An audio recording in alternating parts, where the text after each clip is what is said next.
Medical School. Thanks for joining us here on LBC News this afternoon. What's your feeling this afternoon? This is a good day for humanity the world over. In less than a year, we have invented a vaccine that works, and now the UK has started to use it in time. And it will take a little time, but once we start immunizing a large number of people, we will start to feel we're regaining control over the SARS-CoV-2 virus. How many people do you think will have to be vaccinated before we do start to see an impact? We'll start seeing benefits straight away. And then as we incrementally go from 20 to 30 to 40, 50 to 60, 70, we will be getting greater and greater control of the virus. So above 70, and we're in very good territory. But what I must say is this has to be a global effort, because it isn't a case of Ireland, Britain, we immunize all the people and we are fine. Simultaneously, around the globe, people should also be immunized so that globally the level of virus circulating comes down, and then we can all be protected better. What would you say to people who might be a bit concerned that they haven't yet been called to get vaccinated, and indeed it might be a while before certain people do actually get invited for a vaccination? Well, the first thing is, for every person being immunized, it is also a benefit to the unimmunized people, because then there are fewer and fewer people for the virus to find and infect you. So people getting immunized equals a synergistic benefit to the people who have yet to be immunized.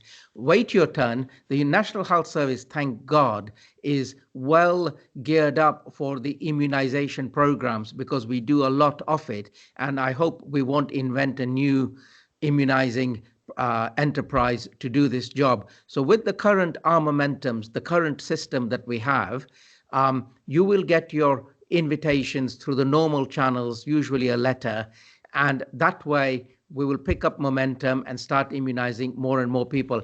Unfortunately, the Pfizer vaccine is a difficult one to do mass immunizations in nursing homes, residential homes, and other settings. So I'm sitting here waiting for other vaccines to be authorized, namely the AstraZeneca Oxford one. And when those vaccines are authorized, we will pick up considerable more pace and momentum. How can you reassure people if they have concerns about this vaccine? Obviously, we've been hearing about the first people receiving this jab today, but by that we mean first people outside of a trial, don't we?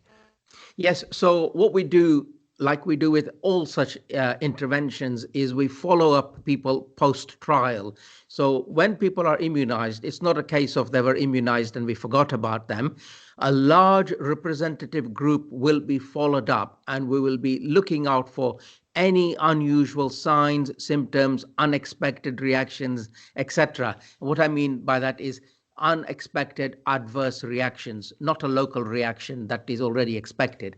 And so that's a good thing to do, always a good thing to follow up. Secondly, it is really, really important to be truthful, honest, transparent, and explain to the people in simple terms how this vaccine works, what it does, what it doesn't do, and allow people to make their own decisions rather than force them to say, you must have this vaccine.